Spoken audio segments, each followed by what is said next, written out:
Welcome to Jesus Freedom from the Law channel, a little spiritual nourishment from God's Word. Ang pagbibigay ay isa sa mga pinakapuso ng katuroang Kristiyano. Giving is a central teaching in Christianity, in fact, in many other ethical religions.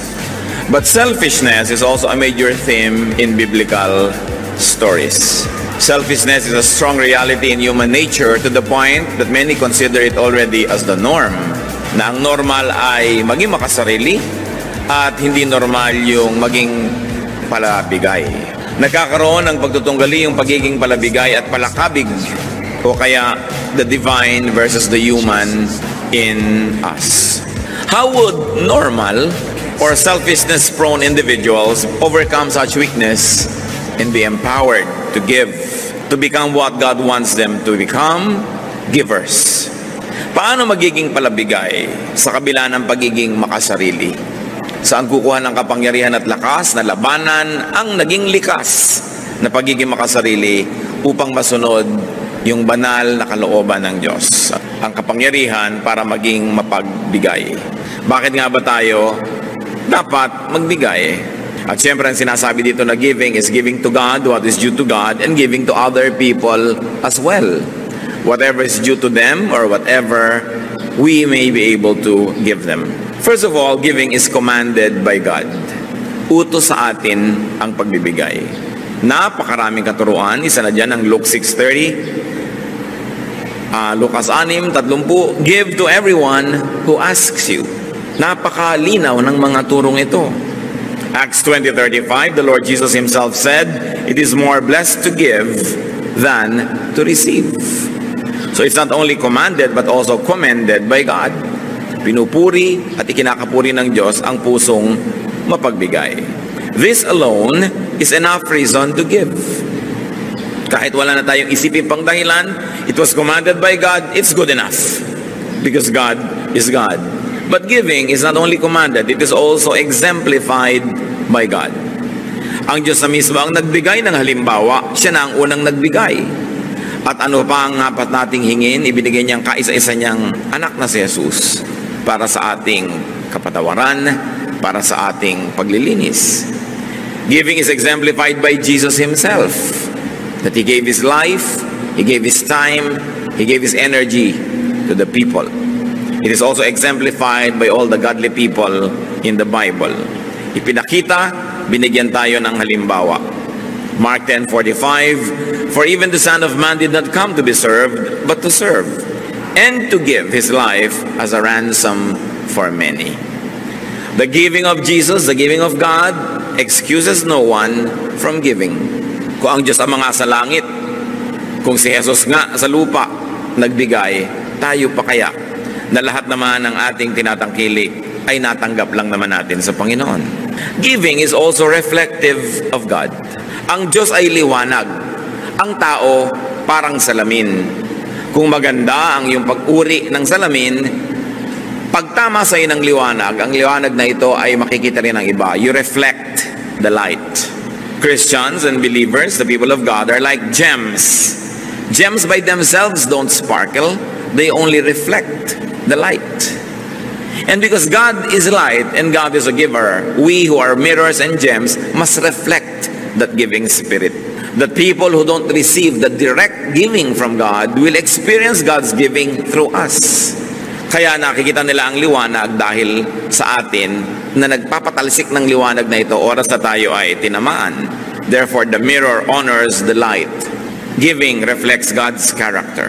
Proverbs 14:31, whoever is kind to the needy honors God. Napupuri ang Diyos. At dapat naman na Diyos ang mapuri. Pag tayo nagbibigay, hindi tayo mismo. Bakit? Sapagkat ang ibinibigay naman natin ay natanggap din natin mula sa Diyos. Hindi naman tayo pinagmumulan. Taga-abot lang tayo. At sa pag-aabot natin, tayo man ay nakikinabang at maraming na ibibigay din sa atin ng Panginoon, kaya napupuri siya at dapat lang na siya ang mapuri. 2 Corinthians 9:13, because of the service by which you have proved yourselves, men will praise God for the obedience that accompanies your confession of the gospel of Christ, and for your generosity in sharing with them and with everyone else. Kaya napakainam nung palabigay tayo, napupuri ang Diyos. Kung ang damot-damot mo, mapipintasan ng Diyos. Sabihin, ganyan ba Kristiyano? Ganyan ba yung mga born again? Ganyan ba yung mga pa-Bible? Ang damot-damot. Indirectly, napipintasan ang Panginoon. Pero pag kami mga palabigay, sabihin iba, bakit yung mga yan nagbibigay sa mga hindi nila kilala? Mga nasalanta ng bagyo, mga kung ano nagugutom sa kalye. Kasi mga Christian yan, napupuri ang Diyos. Kaya isang malaking uri ng pagsamba yung pagbibigay. Di ba sa pagsamba, ang isa niyan, major component, praise. Pero pagka meron kang ginagawa araw-araw na panabigay ka sa kapwa at napupuri ang Diyos, pagsamba yun kasi praise din yun. Hindi lang sa pagkakaleluya, pagtataas ng kamay, pagtugtog, pagsayaw. Sa pang-araw-araw na buhay, we can do praise and worship. When God is praised and worshiped through our kindness. Giving also blesses the recipient. It spreads goods and goodwill. And beyond that, giving also blesses the giver. Kung merong napagpapala, pag may nagbibigay, unang-una na yung nagbibigay. Kasi kung hindi naman siya nabigyan na nauna pa, wala naman siyang ipapamigay. Kaya yun lang kakayahan niya na nagbibigay, ibig sabihin, nauna na siya ang tumanggap at siya ang na-bless. Pero hindi lang yun eh. Ang Panginoon kasi hindi ka lang binibigyan para ka makapagbigay. Pag nakapagbigay ka pa, lalo ka pa uling bibigyan. Paikot-ikot, paulit-ulit, walang katapusan yung cycle. Many of the things that God does is cyclical or are cyclical.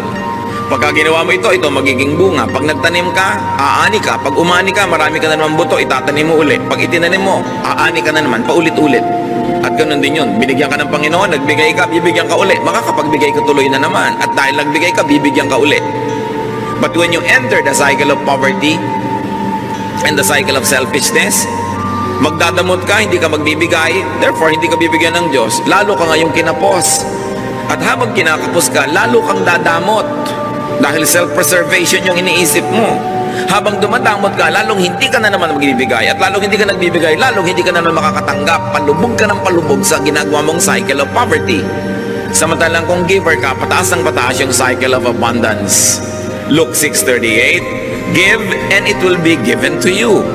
A good measure, pressed down, shaken together, and running over will be poured into your lap. For with the measure you use, it will be measured to you. Lagi natin itong nadidinig. Sik-sik, lig-lig, umaapaw ang ibabalik sa iyo ng Diyos kung ikaw ay mapagbigay. Because giving sets a blessing machinery in motion. Pag nagbigay ka, para ka may pinindot na switch ng pabrika, aandar lahat yung mga parts noon, maiikot, aandar ang ending, may lalabas na produkto, patungo dun sa bibigyan mo at patungo rin sa iyo at yung naluwalhati ang Diyos.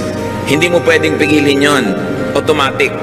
Pag may ginawa kang mali, may itinanim ka, aandar yung makinarya, ang lalabas na bunga nun kaparusahan. Kung minsan matagal lang lumabas, akala mo lusot ka na. Pagka naman nagbigay ka, gumawa ka ng mabuti, pinindot mo din yung automatic switch, aandar din yung makinarya ng Diyos, hindi yung titigil hanggang hindi lumalabas yung produkto.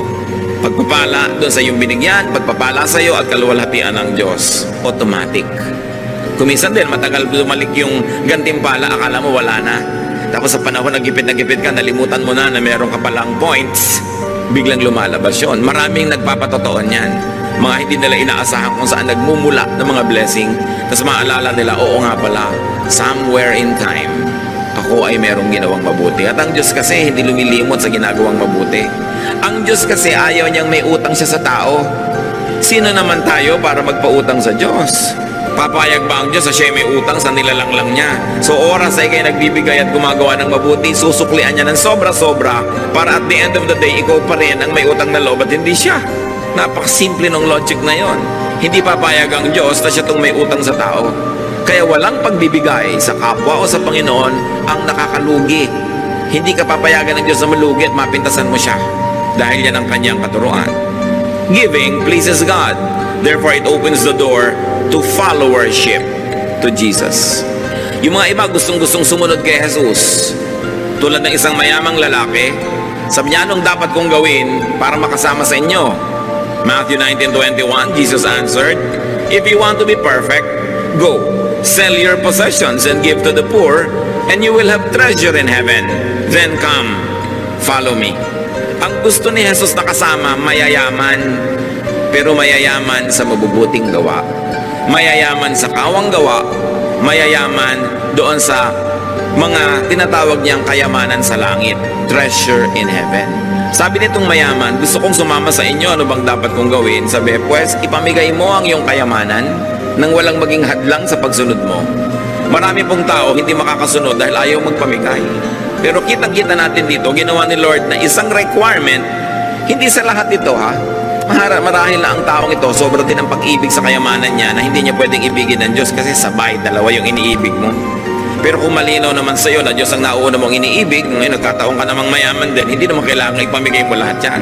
Pero ang point, kung alam mo na ito nang nakakasagabal, naglalayo sa iyo sa Diyos, paano ka susunod sa Panginoon kung may iba kang sinusundan at magkaibang direksyon ang pinupuntahan nun at magkaibang tinig ang tumatawag sa iyo? Malungkot na umuwi ang lalaking yon kasi hindi niya nabitawan ang kanyang kayamanan. Sayang naman kasi halos 2,000 taon na ang nakalipas. Sa sandali lang naman siyang nabuhay, hindi pa niya ginamit yung sandali na yon para maging masunurin sa Panginoon. Na kung ang hinihingi ng Panginoon sa kanyang pagsunod natin sa Kanya ay maging palabigay, this alone should motivate and inspire believers to give. What about the power to give? Bakit nating tinatawag na power ang nagbibigay? Sino po ang mas makapangyarihang tao? Yung kaya niyang manutok ng baril, bumaril ng kapwa, manakit, mangagaw, mangguska, o yung mapagbigay? Higit na makapangyarihan yung mapagbigay. Bakit? Sapagkat tayo'y likas na mararamot. Tayo'y mga likas na makasarili. Selfishness is like the power of gravity. It is like the power of distorted natural law. It is the norm. It is what can be expected. Napakasama ng puso ng tao. Genesis 6:5, the Lord saw how great man's wickedness on the earth had become, and that every inclination of the thoughts of his heart was only evil all the time. Nakita ng Panginoon kung paano nahulog ang tao sa kasamaan na wala siyang iniisip kundi ang pagiging makasarili. Bakit ngayon malakas yung nakakapagbigay? Labanan mo yung force of gravity. Tatalon ka sa building pero hindi ka mahuhulog dahil there is so much power. Tumataas ka pa nga. Yun ang power. Yung mayroong kang gusto mo para sa sarili mo na ibibigay mo sa iyong kapwa, napaka makapangyarihan ka sa tulong ng Diyos. Yung mga magulang na kakainin na lang ibinibigay pa sa anak, napaka makapangyarihan ang kilos ng Espiritu sa ganung puso. Yun ang mga tunay na tagumpay. Yan ang tunay na sinasaluduhan na kapangyarihan. Yung matanggihan ang sarili at mapagbigyan ang kapwa. It takes so much resolve and energy and power to give. That is why giving is part of praise and worship. No true worshiper comes before God empty-handed. Kahit sa Biblia sinasabi yun, huwag kayong haharap sa akin na wala man lang bit-bit. Why? Because giving is a triumph of the divine. Sa puso natin na may Espiritu ng Diyos at sa puso nating nananahan din ang Espiritu ng kasamaan, tuwing nagbibigay ka, ang nagtatagumpay ay yung Espiritu ng Diyos. Pero tuwing nagiging makasarili ka, ang nagtatagumpay, your dark side, the selfish side. Kaya isang pagsamba na may dala-dala kang offering, kasi kung susundin mo lang sarili mo o si Satanas, hindi mo ibibigay yun. Panghihinayangan mo yun para sa sarili mo na lang. Yung tanggal mo sa sarili mo yun at maiabot mo at maibigay, isang malaking tagumpay ng paglaban sa likas na pagiging makasarili. Pag nakikita ko po kung paano tayo nagsusuporta sa ating mga gawain, anumang mga mission natin, anumang mga project, talagang hindi ko mo mapigil ang sarili kong purihin ng Diyos, because for every person that gives, there is a triumphant spirit. And for every person, of course, that withholds, it is so saddening, not only because there is no offering, but more importantly, dahil yung tao na yon natalo ng kanyang pagiging makasarili. Natalo ng udyok ng pagiging makasarili. Now, how can we be empowered to give, to obey, and to praise God? How can we be empowered to give and be good to others? First, need and want less. Para tayo makapagbigay at magkaroon ng ganong kapangyarihan, bawasan ang mga listahan ng pangangailangan at mga hinahabol-habol at mga gusto. Habang dumadami ang gusto natin na maging atin, makamkam, masarili, matamasa, andun lang yon, isa lang ang size ng puso natin. Kapag maraming space doon, pinuno natin ang mga needs and wants and desires, lumiliit yung espasyo na natitira sa pagiging mapagbigay. Kaya ang una nating dapat ginagawa upang lumaki ang kapangyarihan natin magbigay, paliitin ang ating mga pagnanasa. Hindi pwedeng sabay na pinapalaki yan dahil sila ay magkokompetisyon para sa espasyo. And it takes realization and genuine enlightenment. It takes reflection and a decision to win and be a giver. Laging nagtatalo ang sarili. Sayang naman ito, papakinabangan ko to, may magagawa pa ako dito. Ecclesiastes 5:10, whoever loves money never has money enough. Whoever loves wealth is never satisfied with his income. Pagka umiibig ka sa salapi, kahit gaano karami ang dumating sa'yo, kulang. Kaya makikita mo iba, wow, buti na lang umaasenso ang buhay mo. Kulang pa nga marami pa akong needs. Nakakatamad madinig. Pero pag sabi mo, wow, may bago kayo palang mga gamit, binibless ka lang, oo nga, praise God. Napakasarap pakinggan. Yung iba naman kasi daing ng daing dahil baka mautangan. Kahit ang dami-dami na, wala nga. At may mga kilala po tayo mga kapatid, mag-ingat-ingat kayo sa kasasabi nyo ng wala. Kasasabi ng wala, na wala nga. Because there is power in our spoken word. Yung meron ka na, daing ka pa ng daing, nawawala. Samantalang kahit konti, yung parang ang sarap-sarap mong magsalita na, wow, ang yaman-yaman natin, kahit konti, hindi sa pagyayabang, kundi sa pag-appreciate sa Diyos, dumadami. Subukan nyo. Sinabi nga ng Diyos, let there be light, nagka-light. So pag sinabi mo, ang bata, ang galing-galing yan, gumagaling. Pero pag sinabi, ang bata yan, walang kwenta, lagi niya nadidinig, nagiging walang kwenta siya. May kapangyarihan kasi ating salita. Kaya huwag tayong daing ng daing. Lagi nilang gusto kaawaan, lagi nilang gusto makadilihensya. Kaya tuloy ang nangyayari, lalo naghihirap. Yung mga paladaing, nakaka-asenso ba yun? Pahirap din ang pahirap. Wala din namang natutupad dun sa kanilang mga pagsasalitang yan eh. Pero yung palabigay, sabi sa Proverbs 28:27, he who gives to the poor will lack nothing. The Lord will either give you great rewards or the Lord will give you the great spirit of contentment. Therefore, you lack nothing. Paano ba nagiging mayaman ang tao? Una, kung dumami ang sobra-sobra niyang pera o kung kontento siya sa konti niya, daig pa niya mayaman. Yung marunong makontento sa konti, daig niya yung marami pero hindi kontento. Sino ang mahirap? Yung kahit ang dami-dami na naghahangad pa ng mas marami, pobre yun, maralita. Kaya kailangan nakikita natin kung ano ang ginagawa ng Espiritu ng Diyos sa puso ng tao. Pinapayaman tayo. Kung hindi man tayo buhusan ng kutak-kutak na material na mga pagpapala, nagkakaroon tayo ng espiritong marunong matuwa, maging sa konti. Mayaman ka rin ang feeling mo nun. Either you are rich or you're feeling rich. Sino bang mas masaya sa dalawa? Di ba yung feeling rich? Kahit na hindi naman talaga, pero you feel rich. Nakita nyo yung mga tindera sa palengking nagpapapedicure pa habang nakaupo sa isang sakong kamote? Feeling rich. 30 pesos lang yung pedicure niya, pero donyang-donya siya. May mga bulak pa sa pagitan ng mga daliri, no? Talagang akala mo, napakasaya. Pero kung ang dami mong pera, you are not feeling rich, nagreklamo ka pa rin, pobre ka, kawawa naman. So learn contentment. 1 Timothy 6:6, but godliness with contentment is great gain. For we brought nothing into the world, and we can take nothing out of it. But if we have food and clothing, we will be content with that. Pinanganak ka daw na walang dala, aalis kang walang dala. Ano lang ang pwede mong dalin doon sa kabilang buhay? Yung naideposito mo habang nabubuhay ka dito sa bangko ng paggawa ng mabuti. Yung mga gumagawa ng mabuti, palabigay, nagde-deposit ang withdrawal sa langit. Hindi mo pwedeng dalin, pero pwede mong i-deposit habang nandito ka, doon na lang ang withdrawal. Pero yung dala-dala mong lahat na matay ka, wala kang madadala. Kasi sinasabi ni Lord, gather for yourselves treasures in heaven, na hindi kayo mananakawan at hindi uuurin o kakalawangin ng inyong mga kayamanan. Sabi ganun, kailangan ganun. Marunong ka mag-deposito doon, marunong ka mag-impok doon sa eternal bank na napaka-importante. How else are we empowered to give? Natural, produce more. Anong ipapamigay mo kung wala ka namang sobra? Meron din naman, kahit kulang, nakakapagbigay pa rin tayo, pero iba na kung sobra-sobra. Ephesians 4:28, he who has been stealing must steal no longer, but must work, doing something useful with his own hands, that he may have something to share with those in need. Sabi, yung dati sa inyong mga tamad, walang ginawa kundi magnakaw lang o manghingi, magdilihensya. Tigilan nyo yan. Magtrabaho kayo, paasensuhin yung ginagawa nyo, at nang sa ganon, kumita kayo hindi lang ng kailangan nyo, kundi ng higit pa ron, at nang may sobra kayong maipamigay. Yan pala ang magandang ambisyon ng gustong yumaman, para maraming maipamigay. Hindi lang para maraming sarilinin at kamkamin. One of the nicest pleasures in life is to give. Napakasarap nun. At napakasarap na ipagmahal, ipakisama ang pagbibigay. Kaya dapat nating ambisyon na kumita, magtrabaho, maging mabunga para maraming pwedeng ipamigay.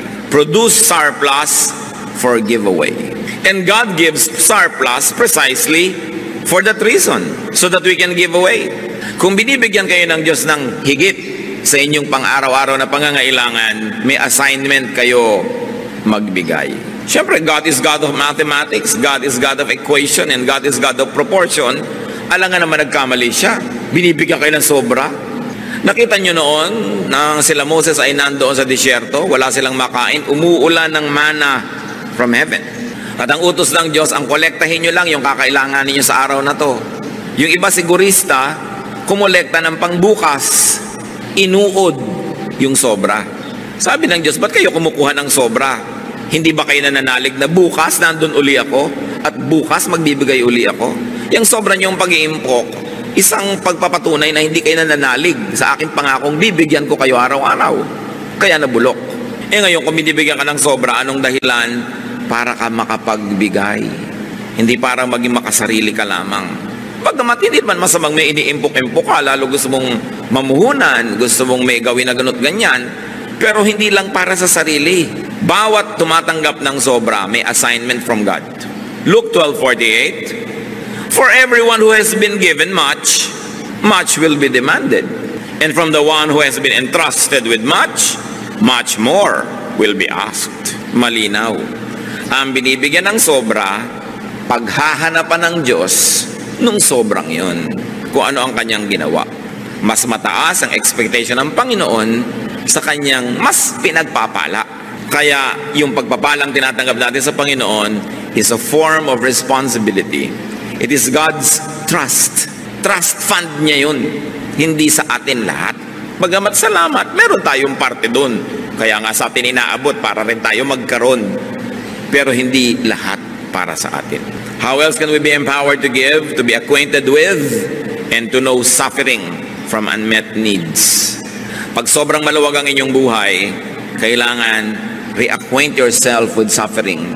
Don't fail na makipagkwentuhan sa inyong mga labandera, sa mga tindera, mga manikurista, mga mekaniko, mga taxi driver, mga taong nagsisikap, mga isang kahig, isang tuka, mga taong dalawang kahig, kalahating tuka. Kulang na kulang ang kinikita. Kasi kung tayo nakikisalamuha, nakikipagmabutihan, at nakikisangkot sa mga nangangailangan, muling nabubuhay yung espiritu sa atin ng charity. Pagka nakakasalamuha ka sa mga taong konting-konting halaga, napakalaking bagay sa kanila, natututunan mong magbigay ng mga halagang yon at natututunan mong magtipid sa iyong mga luho. Dahil alam mo na ang konting luho ko, malaking bagay na para sa mga sobrang gutom. Pero pag tayo nag-social climb at ang lagi nyong kasalamuha, yung big spenders, yung napakararaming pera at hindi makapagkapwa, sarili ang inaasikaso, gumagastos ng napakalalaking mga pera para sa mga hindi naman mga masyadong kailangan sa buhay. Pag yan ang lagi nyong kasama, kayo'y mamamanhid sa daing at pangangailangan ng mga kapuspalad. At ang gagawin ninyo, makikisama kayo sa kanilang mga paglustay, sisikapin yung kumita ng marami para lang kayong mga makasabay sa kanilang mga kaluhuan. Pero hindi tayo dapat maligaw. Tayo ay may pananagutan sa ating kapwa. Kaya dapat, kahit ang ating mga anak, kung lumalaki sa ginhawa, dapat nyo silang iminumulat sa mga pangangailangan ng mga sarili nilang mga pinsan na maaaring higit na nagdarahop kaysa sa inyo. Kailangan silang dinadala sa mga lugar na nakakita silang pagdurusa at hirap para sila'y magkaroon ng malasakit sa kapwa.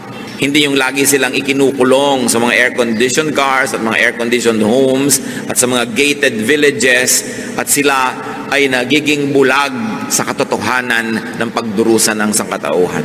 Dapat lagi tayong nagre-reacquaint. Katulad ng Panginoong Yesus, ang anak ng Diyos ay bumaba mula sa ginhawa at luwalhati ng langit para makisalamuha sa mga tao, para maranasan niya ang hirap ng mga tao, at nang sa ganon, hindi lang niya nauunawa sa isip, alam niya sa gawa kung paano makipaglaban sa kasalanan at kahirapan. At dahil ang anak ng Diyos ay nabuhay bilang tao at dumanas ang lahat ng uri ng tukso na salamat na lang at kanya na pagtagumpayan, ano ang naging bunga? Naging mapagtanggap si Jesus sa mga makasalanan, mapagpatawad, maibigin, mapagbigay, mapagpagaling, sapagkat naramdaman niya ang lahat ng hirap. Siya man ipinanganak doon lang sa pakainan ng hayop, sa kahon na nilalagyan lang ng pagkain ng hayop, sa sabsaban. Siya man ay ipinanganak sa bahay ng hayop, hindi sa bahay ng tao. Siya man ay nabuhay sa isang pamilyang ubod ng hirap, sa isang makalumang bayan, sa isang kawawang nasyon na Israel na inaapi ng mayamang Roma. Alam ni Jesus ang pagdurusa, kaya marunong siya magbigay. Kaya ang ating mga kapwa na nanggaling sa hirap tapos yumaman, dapat lumingon. Hindi yung tatalikuran mo na ng todo ang yung paghihirap at ang mga kilala mong mahihirap at pipilitin mo na ngayong makibarkada na lang sa mga mayayamang tulad mo rin naman ay galing din sa pusali. At pare-pareho kayo nagpapanggap at nagbubulag-bulagan sa mga pangangailangan ng iba. Dapat ngayon ang galing sa hirap ang mas mabuti sa mahirap. Kaya ito naman ang ginagawang pang-uutos sa atin ng mga politiko. Lahat galing sa hirap. Pero makikita ba natin talaga sa mga ginagawa nila ang malasakit sa mga mahihirap, liban na lang kung oras ng eleksyon? Pero ang totoo nun, meron silang pinefake. Kasi ang katotohanan, pag galing ka sa mahirap, you're qualified and you're empowered. At yung galing talaga sa mayaman, kahit naman siguro pa paano may kamag-anak ka rin mahirap, alam mo rin kung paano maging mahirap, dapat huwag tayong maging bingi. Ang Panginoon sa Hebrews 2:18 dinescribe, because He Himself suffered when He was tempted, He is able to help those who are being tempted. Dahil siya nakaranas ng mga panunukso, mabait siya sa mga nagkakasala at sa mga natutumba at nabubuwag. Dahil siya lang naman tong nanatiling nakatayo kahit natukso. Siya lang tong nanatiling walang kasalanan, lahat naapektuhan, lahat tinatamaan at nasasaktan at nagdurugo at nalulugmok at nadarapa. Ang naging epekto kay Jesus, ang pakikitungo niya sa mga makasalanang tao, naging mapagpatawad siya at mapalakupkop sa makasalanan, hindi naging righteous. Ngayon kung lagi ka lang nasa seminaryo, nasa loob ng simbahan o opisina ng simbahan, nasa mga toreng garik at mga tore ni David na ang tataas, relihiyosong-relihiyoso ka, ano nagiging bunga? Lalo ka ngayong mapaghusga, lalo ka mapagmataas at hindi ka makapagpasensya sa nagkakamali. Hindi yan ang example ni Jesus. Ang example niya, naunawa niya na mahirap magpakabanal, maging yung babaeng babatuhin dahil nahuli na sa akto ng pangangalo niya, sinanggahan pa niya. Pero sabi niya, sin no more. Naiintindihan niya. Kaya tayo namang aral ng salita ng Diyos, ang dapat nagiging bunga, naiintindihan natin yung kinakapos, hindi hinuhusgahan natin sila. Christians are a very peculiar people. We kill our wounded. Mabuti pa kuminsan yung mga rebelde, yung mga kasama nilang nababaril, binubuhat. Tayo, pag may Kristiyanong nabaril ng kaaway at nasugatan, niyuyurakan, pinagchichismisan, pinagpipiestakan. We kill our wounded. This is not the example of Jesus. The example is to be acquainted with suffering and weakness so that we can help those who suffer and those who are weak. Kaya kailangan maging matulungin. Pero hindi yan lahat eh. Kumisan ang nananaig lang sa atin yung ating dark side, but we have a bright side. Genesis 1:27, God created man in His own image. Merong bahagi ang Diyos na nabubuhay sa bawat puso ng bawat nilalang. We can be godly. We can be giving. If only we will allow that godly side to triumph. That's why giving by itself is the triumph of the godly side over the dark side. How else are we empowered to give? Know and understand yourself. Understand your position in God's economy. Sino ka ba talaga? Anong papel mo dito sa bundong nilikha ng Diyos? At ang lahat ng taong malinaw ang pag-iisip, we will realize that you are just a recipient of God's kindness. You are just a recipient of God's grace. Therefore, you are to be a channel of that same kindness and grace. Tumatanggap lang tayo. Kuminsan sa tagal mo at dami ng tinanggap, nakakalimutan na natin yun. Akala natin tayo na nga yung hero, tayo na nga yung great. Pero tayo tumatanggap lang. At dahil doon, meron tayong pananagutan sa nagbibigay. Luke 14, 13 to 14. But when you give a banquet, invite the poor, the crippled, the lame, the blind, and you will be blessed. Although they cannot repay you, you will be repaid at the resurrection of the righteous. Sasabihin ng mga tao, Pastor, yung po ba mga Christian nagdedebu? Yung po ba mga Christian naghahandaan? Yung po ba mga Christian nagpa-party? I say, yes, lalong dapat. Kasi mga anak tayo ng Diyos, dapat natin ipagdiwangan Diyos. Pero may pagkakaiba. Ang Kristiyano nagpa-party, nagluluto at naglalaan ng isang bahagi ng kanyang handa, ipinapakain niya sa mga kapuspalad na nandun sa mga lansangan. Ng mga Kristiyano at anak ng Diyos na naghahandaan, nagsasaya, laging may bahagi para ipamigay. Kasi mahirap naman yata sundin yung mga hindi nyo kilalang lahat ng sinasabing poor, crippled, lame, blind nasa party nyo, di ba? Kahit gaano kayo kabanal, hindi naman siguro kayo sobrang mag-enjoy, ang daming hindi nyo kakilala. So anong gagawin nyo? Ipadala nyo yung dapat nyo ipakain kung saan man sila naroon. Mga Kristiyano na isang buong pamilya kakain sa restaurant, ang dami-daming kinain. Why don't you order 2 or 3 dishes at ibigay nyo sa mga waiter na nagsilbi sa inyo? Iuwi naman nila sa pamilya nila, makapag-party rin sila kahit man lang pansit. Yun ang pinagkaiba. Ang mga Kristiyano kasi, may pagkakaiba, bagamat pare-pareho tayo ng ginagawa, meron ka laging kaibahan. At ano yun, ikay palabigay. Kahit pa nga, hindi naman sobra. Sabi ni Job 1:21, naked I came from my mother's womb, naked I will depart. So don't take it all, and don't hold on too tightly. Huwag masyadong mahigpit ang hawak. Ang totoo niyan, dahil tayo makasalanan, we don't really deserve all the good we receive. We don't really deserve all the good we desire. Romans 3:12, all have turned away. They have together become worthless. There is no one who does good, not even one. So what is a great lie or kasalanan? That you deserve the good life. What we deserve is hell. Yan ang totoo nun. Dahil patuloy tayo nagkakasal at kinakapos. Kaya mga advertisement ng maluluhong mga bahay, kondo, maluluhong mga salon, spa, laging, you deserve the good life. Scientific ang mga advertising, ha? Ba't nila sinasabing you deserve? Kasi maraming kliyente, pag gumagastos ng marami talaga, nagigilty. Kaya para talikuran mo na yung guilt mo, sige na, gumastos ka na, you deserve it. Paulit-ulit yon. The life you deserve. The home you deserve. Di ba? Katulad nung mayamang lalaki na akala niya siya na talaga ang hero kung ba't siya yumaman sa Luke 12:19. Matapos siyang ang daming inani, inipon niya, nagdagdag pa siya ng mga bodega, and I'll say to myself, you have plenty of goods laid up for yourselves for many years. Take life easy, eat, drink, and be merry. Pero siya itinuwid ng Diyos. Sabi ng Lord, you fool, that's not the way. Not just because you work so hard, you have already earned it. The lie that we deserve good things desensitizes us to want, to get, and to waste more. Yung I deserve it naman eh. I worked so hard, so I deserve this. We are not really that good. Kuminsan dumadating sa'yo ang daming pagpapala, ang daming mga material blessings, maraming success. Dapat mong huwag makalimutan, pinagpapala ka lang. O tulad ng sinasabi ni Solomon, well, sinuwerte ka lang. Huwag ka maniwala na ikaw talaga lahat ang dahilan kung bakit ka matagumpay. Sabi niya sa Ecclesiastes 9:11, I have seen something else under the sun. The race is not to the swift or the battle to the strong, nor does food come to the wise, or wealth to the brilliant, or favor to the learned, but time and chance happen to them all. Yan, naobserbahan ko yan. Hindi naman lahat ng mabilis tumakbo na nanalo sa karera. Hindi naman kung matalino ka, ikaw ang may kakaining masarap. Hindi kung ikaw ay matalino, yayaman ka. Sabi ganon, tsamba-tsamba kumisan. Panapanahon, swerte-swerte. Time and chance happen to all. At lahat sa atin na nagtagumpay at patuloy na nagtatagumpay, alam nyo, ang laki ng element ng chance. Kung hindi man chance, well, binless kayo ni Lord, pinlano niya. Pero kung hindi, sabi ni Solomon, hindi ka naman nanalo dahil ikaw yung pinakamagaling eh. Hindi minsan naman, ikaw yung nakukuha. Kahit yung offer mo, hindi pinakamaganda. Sabi gano'n, nagkakataon.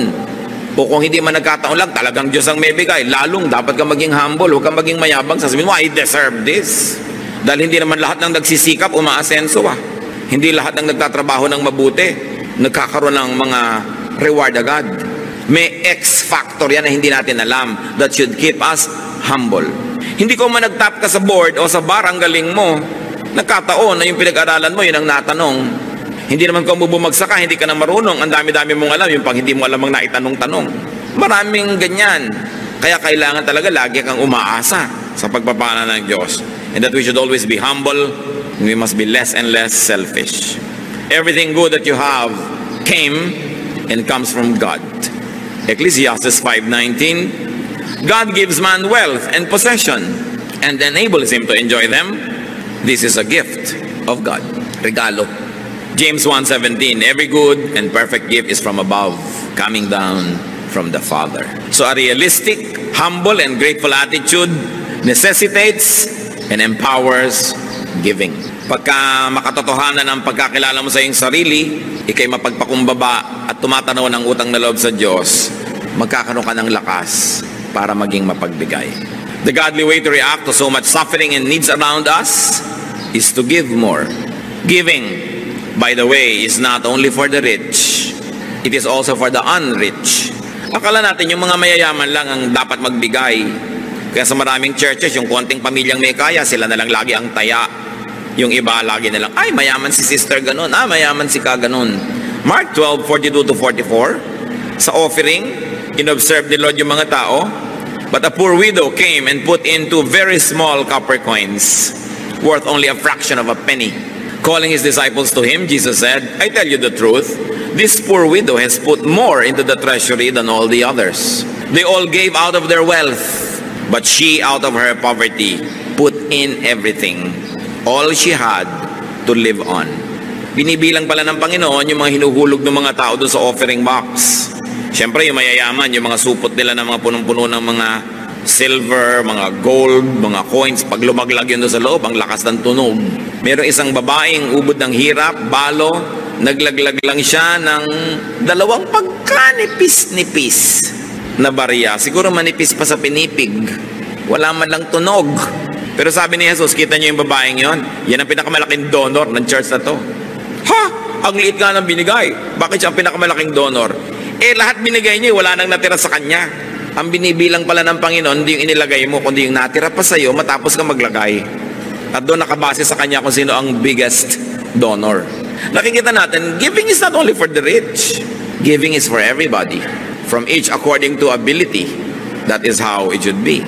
So you can give from your own neediness. Hindi yan excuse. Nung nagkaroon ng kontribusyon ng mga churches all over the known world, pati yung mga poor churches, akala nyo exempted? Hindi. Merong isang super hirap na church na puri masyado. Kasi hindi siya nagpa-exempt dahil mahirap siya. Siya pa ang nagpilit na isali siya sa mga magbibigay sa pangangailangan. 2 Corinthians 8:2. And now, brothers, we want you to know about the grace that God has given the Macedonian churches. Out of the most severe trial, their overflowing joy and their extreme poverty welled up in rich generosity. For I testify that they gave as much as they were able and even beyond their ability. Sabi ni Paul, alam nyo yung mga churches sa Macedonia, sa kabila ng kanilang sobrang mga kagipitan, lalo namang nag-umapaw ang kanilang pagiging mapagbigay. Sa tingin ko, pinakamayaman sila sapagkat sa kabila ng yon, lampas pa sa kaya nila, ginawa nila. And up to now, we are talking about these Macedonian churches. Meanwhile, while giving is not only for the rich to do, giving is not only to the poor. Ang pagbibigay, hindi lang para sa mahirap. It is also to the hardworking, to the enterprising, the productive, and the fruitful. Lagi nating nire-reward ang poverty. Every politician likes to give to the poor. Kanino nila kukunin yung ibibigay nila to the poor? Di from the middle class. Ang bigat naman ng bayan na ito, pasan-pasan ng napakakonting middle class dahil sobrang mayayaman, yun nga ang mga lumulusob sa mga bangko ng gobyerno at kumuutang ng mga pera ng bayan. Yung mayayaman nga ang napakagagaling magpalusot sa pagbabayad ng buwis.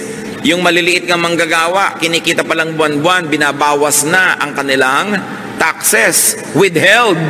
Yung mayayaman, at the end of the year pa yan sisingilin, ang gagaling ng mga abogado, yan ang nagpapalusot pa, samantalang sila itong umuutang at namumuhunan galing sa pera ng bayan. Kasi sila itong may mga koneksyon.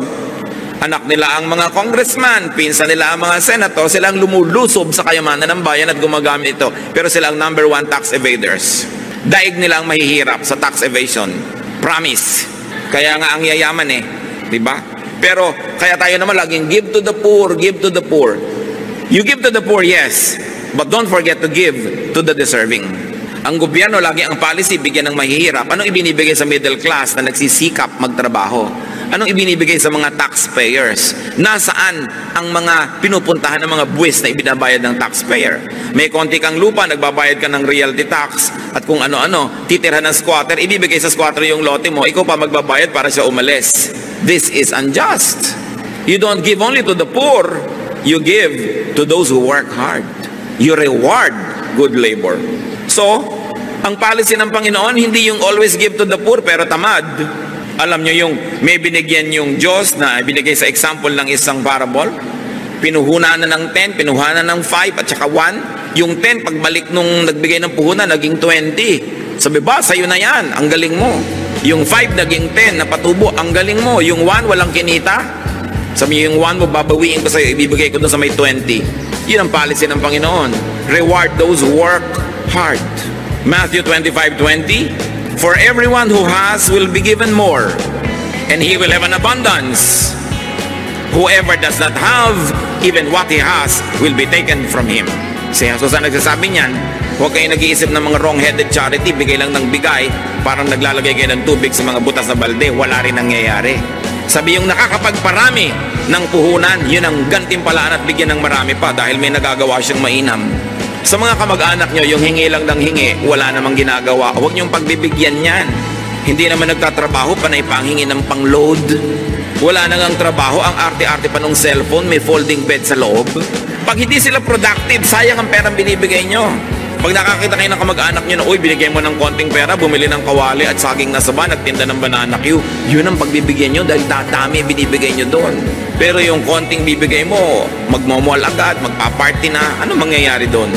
Ulitin natin ang Matthew 25:20, galing sa bibig ng Panginoon ito. Dibdibin nyo to. For everyone who has will be given more, and he will have an abundance. Whoever does not have, even what he has, will be taken from him.